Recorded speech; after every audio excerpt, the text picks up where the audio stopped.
Szandai Mátyás, Tóth Viktor. Ha kimondjuk ezeket a neveket, minden túlzás nélkül állíthatjuk, hogy világhírű zenészek nevét ízlelgetjük. És ha még a zenéjüket is hallgathatjuk, valószínűleg az életünk meghatározó élményében van részünk. Szerencsénk volt, mert beszélgethettünk is velük. Azaz Jónás Vera kérdezett, és ők elmondták, hogy milyen a világ a zenéjükkel. A megismerkedésüktől a mai napig van élményük egymás társaságában. Mi nem teszünk semmit, mondja Hamid, de mi azt gondoljuk, hogy ha mindenki csak annyit tenne, mint ők, akkor a világ egy szebb hely lenne. A szegedi jazznapokon rögzített koncertjük ad aláfestést a mondataiknak.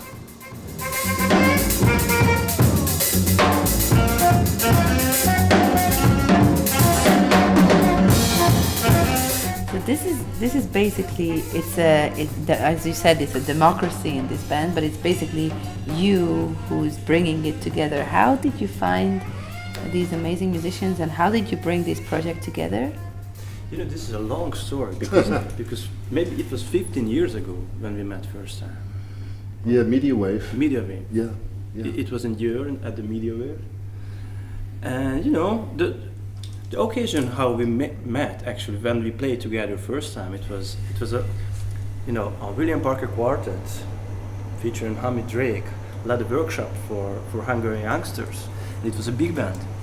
Mátyás was in the band too, plus 3 more bass players and 3 drummers and 5-6 saxophone players and vocalists. So it was an amazing band.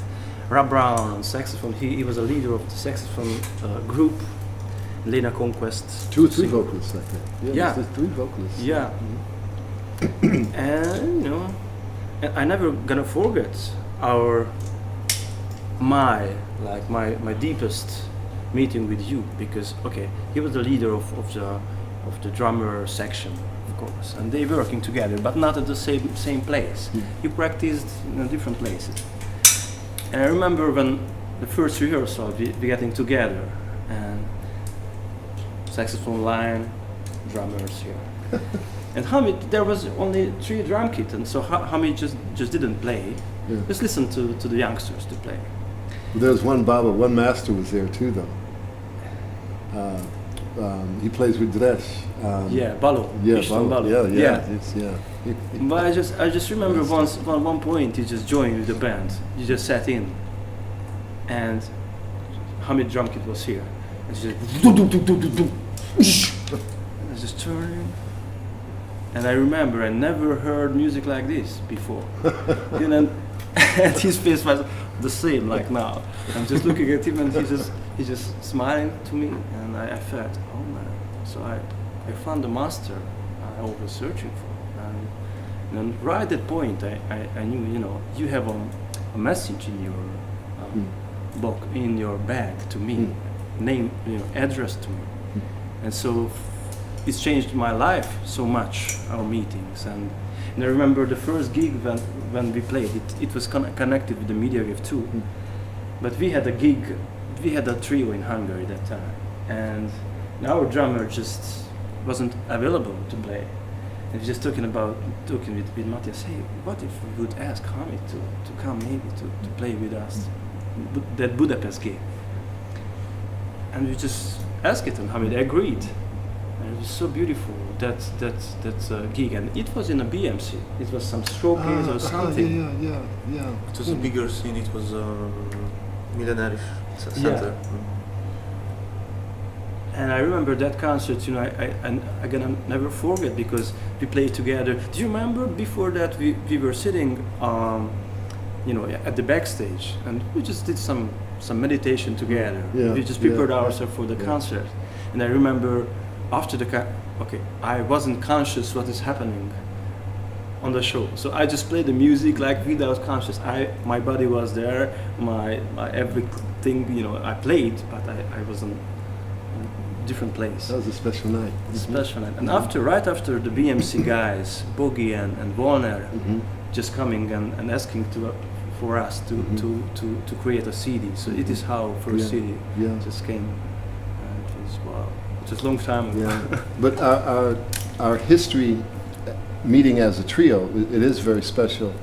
But I have to rewind Yeah. even before that, because I met Mátyás first. Because I was playing, I was in a duet with the saxophone player from Israel, Asif Sahar, and we were playing at the club. We were going Yeah. Rumor. Roman has- yeah, and we wanted a bass player, and so we asked Biggie, you know, like, do you know a bass player that we could play with at the club? And she recommended Mátyás, and that meeting was like, drummers and bass players have a very special sort of relationship, you know. But that meeting, for me, it was like a love at first sight, you know, because it was like, wow, you know, because the way he played, you know, acoustic bass was like kind of like how I thought about drums too, you know. And so we had a beautiful night, you know. We had just first met, and it was a fantastic night. And then we met again. I mean, actually, it was. We kind of came together more after the concert with, I think, David Murray, you know, and Jura, and then we're sitting outside talking all night. Yeah. And that was very special, this trio concert with Asif, because Ildiko, she called me, Yeah. and she said, hey, do you want to play with Hamid and Asif? And I said, I just told her, yeah, of course, yeah, it's a great pleasure, you know. And I arrived to Jur, and I just thought we will play 2 tunes in the end, you know, because they have a duo. Yeah, right.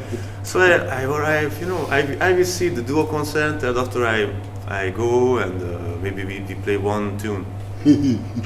And I arrive, Hamid was there, and I asked Hamid, hey, are you agree? Because Biggie asked me, Ildiko asked me, maybe we can play a tune in the end. Yeah. And Hamid, he told me, no brother, we play all the night. And of course, and you know, and what we play? You know, we don't know, you know, and we just went to the stage, and we just played, and it was beautiful. You know? And what I felt from his playing is like he supported me, you know, because he felt I'm not sure, you know. And he gave me a lot of confidence to my playing, you know. There was another musician I met that night too that I respected very highly, and I grew to respect him more after our meeting, and then as years went on, a great drummer, percussionist from Hungary, András.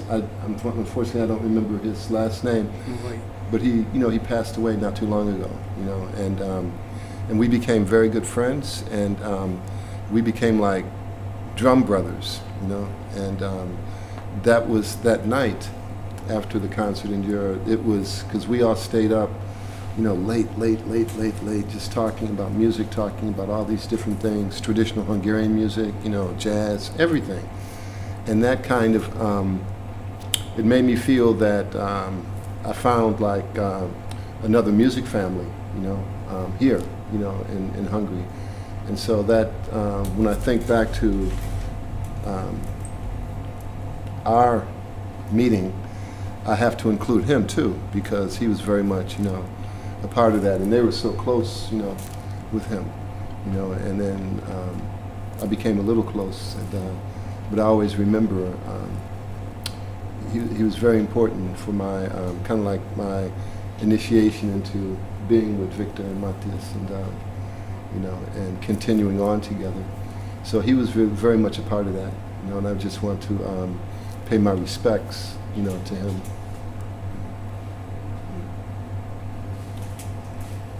Thank you. What does because I believe that music has the power to put you into a different state of mind, and when as you say that you're also friends but also have full respect for each other, can you in some way describe what does music, or this music what you're playing together, give to you?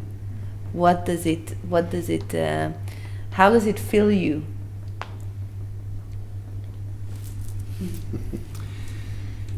You know, special for me, you know, from the first meeting with Hamid, he just changed all my concepts in the music and in a human being's life, because I was very young when we met, and you know, he just showed me things are more wide, like I would, you know, guess before, and maybe I was thinking music is here and we play something or for something, but he always changed, you know, things. I mean, he just showed me, you know, that music is everywhere and anytime, and if we are not together, we have a chance to play in every half year or 1 year.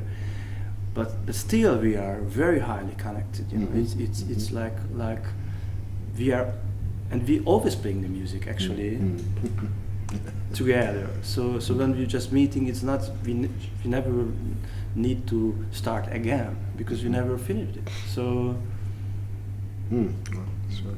yeah, and especially for me as a composer, I'm not saying, you know, this is my music and I wanna hear this like this. No, I'm just bringing some idea and then try to share the original source of the idea. But this is the thing, you know. I just would like they would create nice music from it. They would lift the whole up and they change it. So we're talking a lot in a rehearsal. Why we start to play this song or what's that? But I try to be very open for any kind of idea because I'm pretty sure he has better idea in the drum line than I have, and Mátyás has a much better idea what to play on the bass. I just give some direction, so it's so unlimited. Everything is just.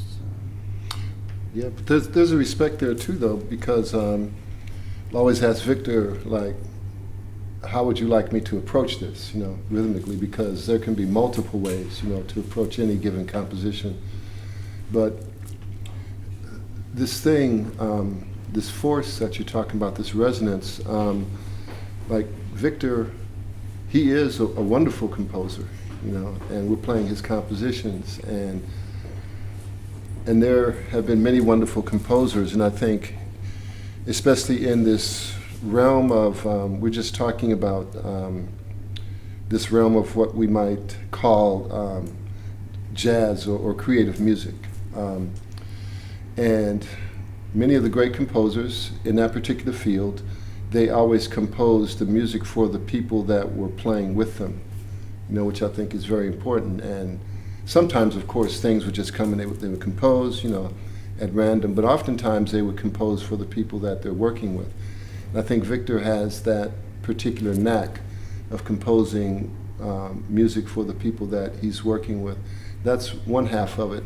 The other half is, I think the three of us, and like I said earlier, having this like kind of drum, bass, you know, connection, and if we have those instruments in this particular type of music, it's very important to have that connection.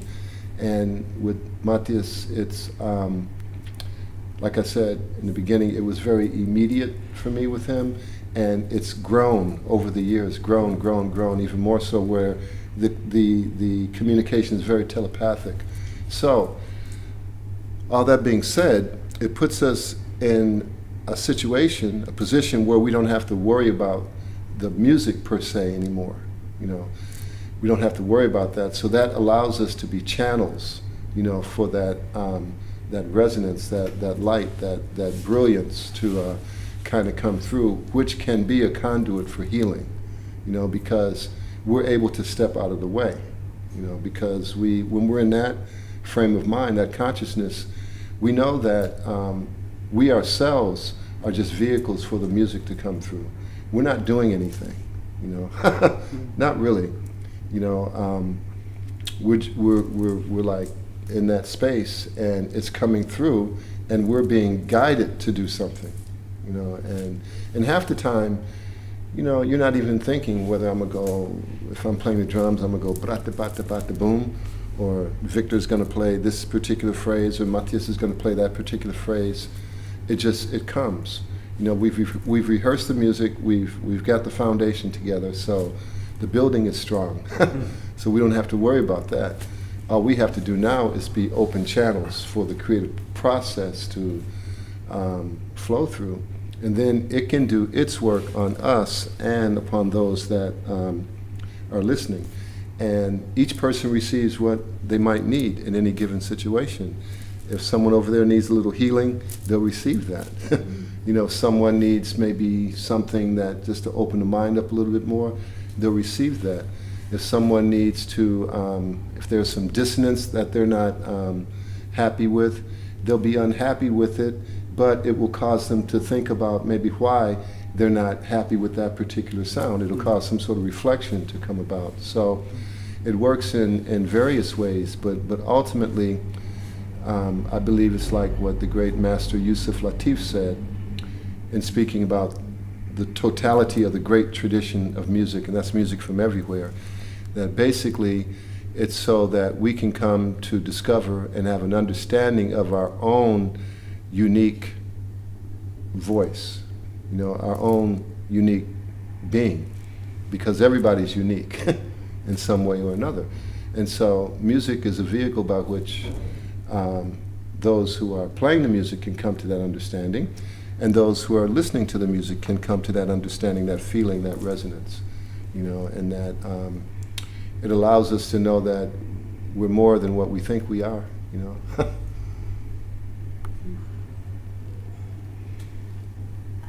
I don't really want to get into international politics per se, but because it's been in front of our eyes non-stop in the past few months.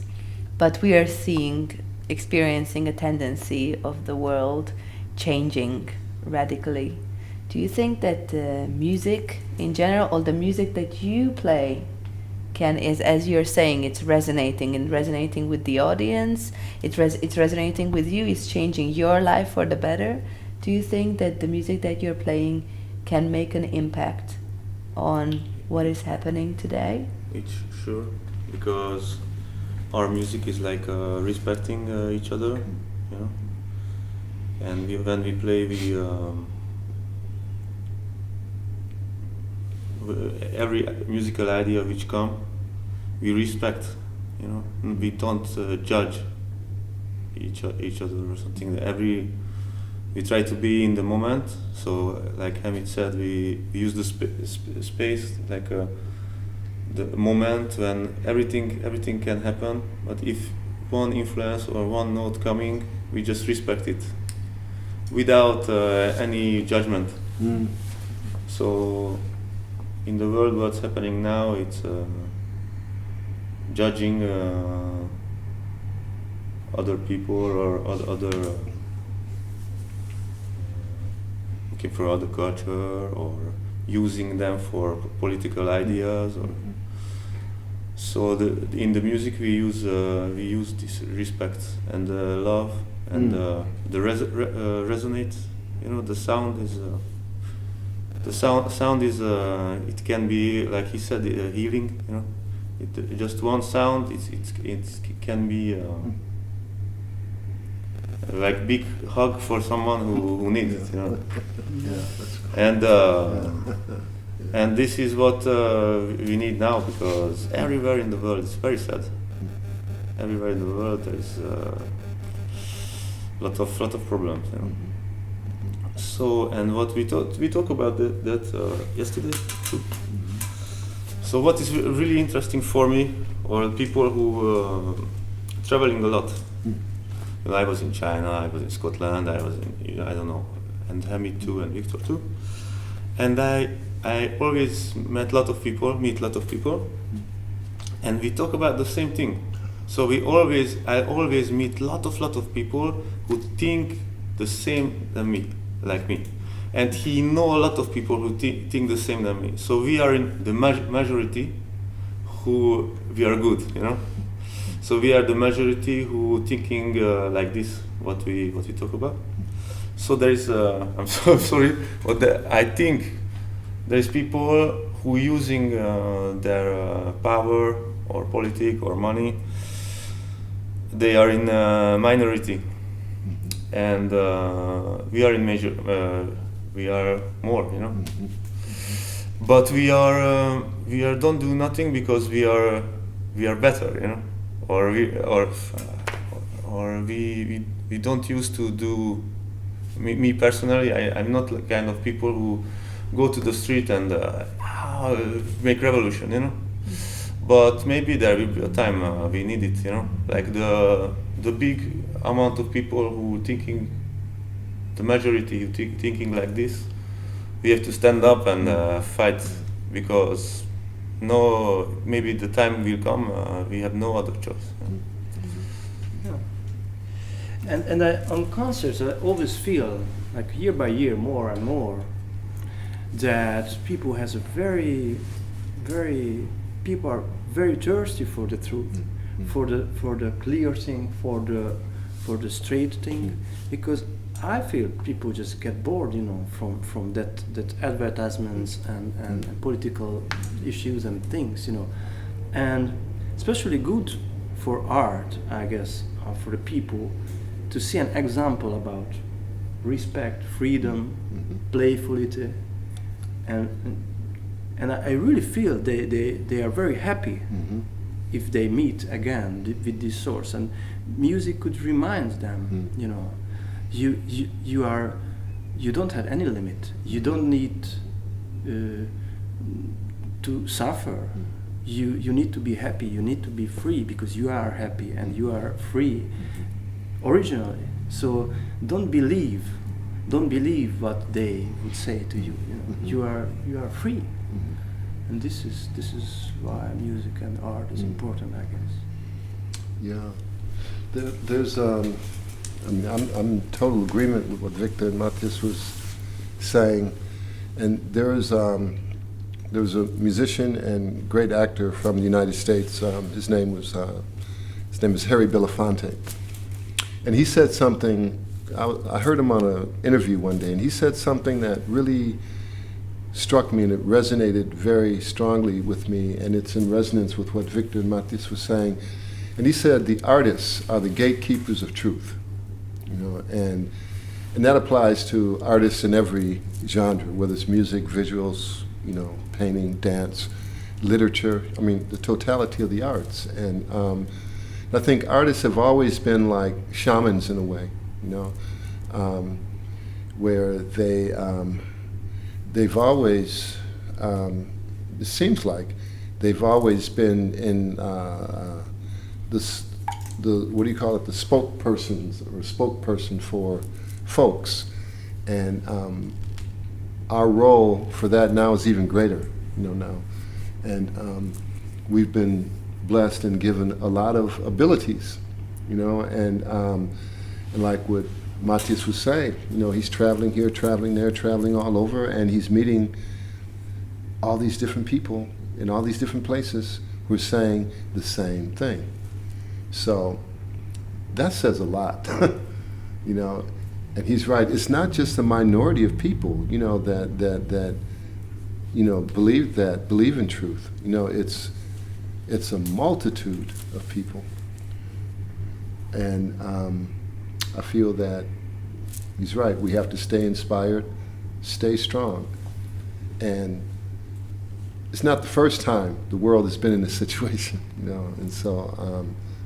But there's always been people who have stayed strong and stayed inspired and helped to guide us back to some sort of balance. And now it's time for us to take up the arms of, or take up the weapons of positiveness, you know, compassion, loving kindness, truth, you know, forgiveness, all those qualities that we're naturally endowed with. Now we can no longer just allow them to stay in a latent state, like Mátyás was saying. You know, they have to really come up and come forth and come out now. to bring a sense of balance back to our world. And it's not necessarily going to be easy, but it's not impossible. The sky is not the limit.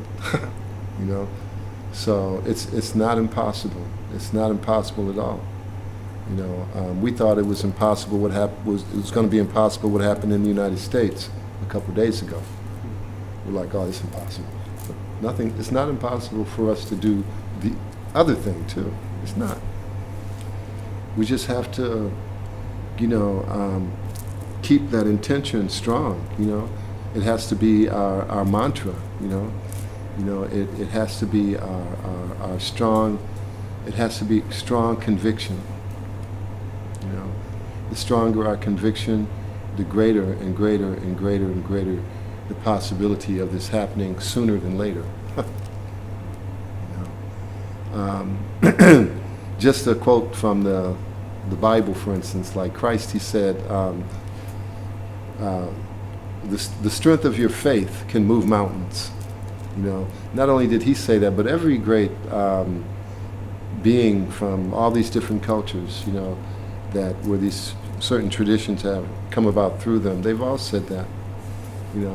We have the ability to move mountains, but we have to believe in ourselves. We have to have courage and really believe in ourselves and not think we're just small, puny things. We're all forces of nature, and it's not impossible.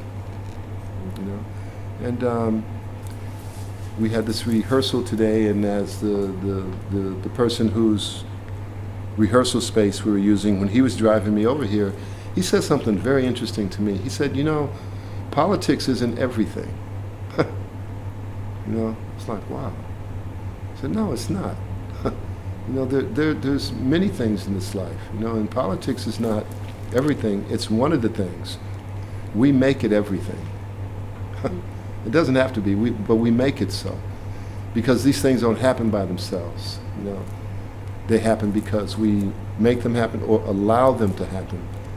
And when the negativity happens, it means that, okay, this is happening, we're sitting back and allowing it to happen. We're not putting forth the other energy, that kind of wards it off. So, it's not impossible for us.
Missing one.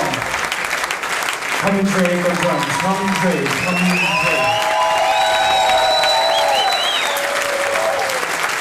Szandai Mátyás. Szandai. Köszönjük szépen, hogy meghallgattatok. További jó szórakozást.